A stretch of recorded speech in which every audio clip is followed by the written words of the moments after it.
আসসালামু আলাইকুম। স্বাগত জানাচ্ছি খেলাধুলার আপডেট নিউজ ট্রেন্ড ক্রিকেটে। বাংলাদেশের জাতীয় ক্রিকেট দলের সাবেক অধিনায়ক তামিম ইকবাল অনেকদিন থেকে আছেন জাতীয় দলের বাইরে। নানা সময় গুঞ্জন উঠলেও তার আর ফেরা হয়নি। অনেক ক্রিকেট বিশ্লেষকরা মনে করেন বাংলাদেশ দলের হয়ে আর ক্রিকেটে ফিরছেন না তামিম। বিসিবিকে স্বচ্ছতা, জবাবদিহিতা, পরিশেষে দুর্নীতিমুক্ত রাখার জন্য ঢেলে সাজানো হচ্ছে। ইতিমধ্যেই দায়িত্ব নিয়েছেন নতুন কমিটি।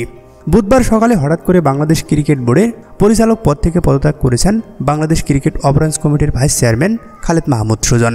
পদত্যাগের কারণ হিসেবে তিনি জানিয়েছেন, ব্যক্তিগত কারণেই তিনি বোর্ড পরিচালকের পদ থেকে সরে দাঁড়িয়েছেন।